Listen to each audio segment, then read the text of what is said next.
I want to show you my home gym and mainly my power rack here real quickly. If you can see, the main posts are 2x6, two of them glued and screwed together just to minimize any warping or twisting from one solid piece. And definitely, as far as people using pressure treated wood, I've read a lot of issues with that. So definitely do kiln dried wood if you can. Looking at my posts, the holes, I was fortunate to have access to a drill press.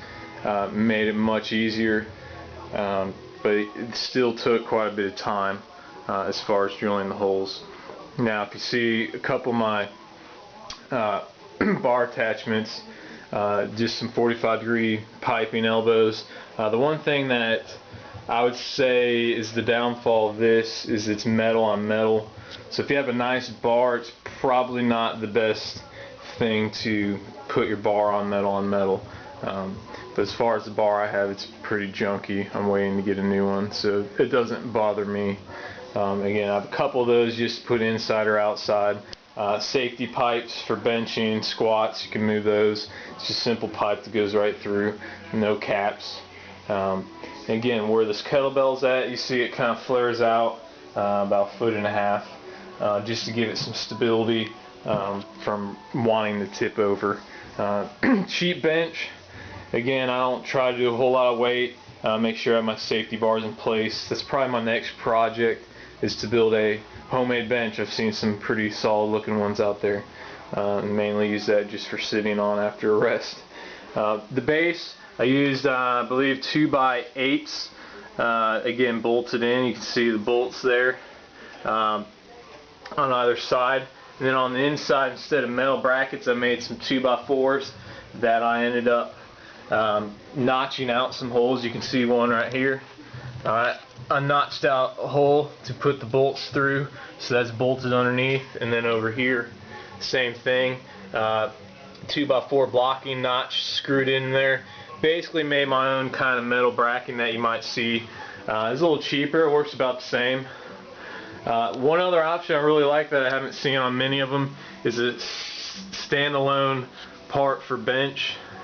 Again, it's mainly for me, so the height really, I don't really need to adjust it. So I have two more 2x6s, you can see, flared out, one with an angle to allow me to rack the bar fairly easy. Again, the nice part about this is it's wood on metal, so you're not going to tear your bar up. You know, over time you might wear the wood down a little bit, but it's not a big deal to replace. Again, my inside corners, I believe the top are 2x6s for stability. I've caged all around. The front is my standard pull-up bar. I believe 1-inch diameter pipe screwed in there, so that gives me stability that way.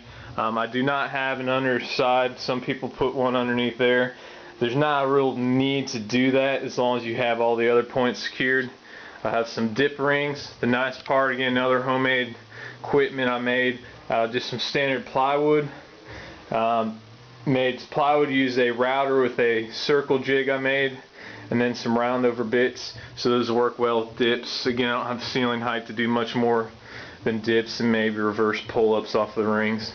Again, my wife, you can see, uses this a lot for laundry as well, so a lot of times I have to shuffle some laundry out of the way. Again, I move the bar inside or out. That's why I like to get a second bar to make a lot quicker than trying to pull the bar in and out of here.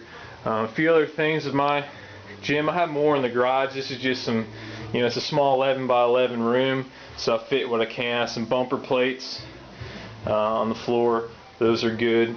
And then I have plywood to do some handstand push-ups, wall walks, and a few other things, my kettlebells. But pretty much everything in here, including a box, which I made a box out in the garage with 30, 20, 24. That's another easy project to do.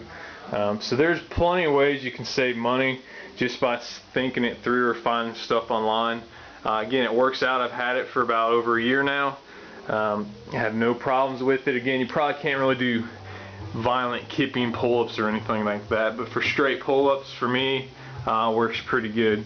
And everything else, again, my next thing I want to do if I get a new bar to replace these, Try to do a system similar to this right here for this bar, but use probably some 2x4s and then smaller parts here that will clamp into here and have that offset. So again, it's metal on wood instead of metal on metal.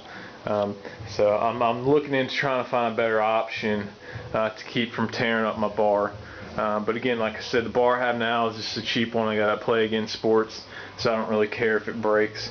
But again, I want to get probably a nice $200 to $300 bar, which I don't want to be tearing up if I don't have to.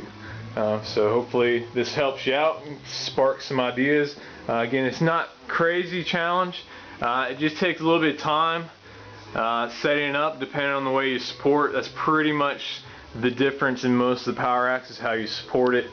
Again, most of the weight is compression and downward force, so there's not a lot of side-to-side movement unless you're racking the bar and you hit it with a lot of weight. But that's why I kind of flared it out so it has plenty of support side to side and front and back. Alright, so hopefully you enjoyed this and inspire you to make your own.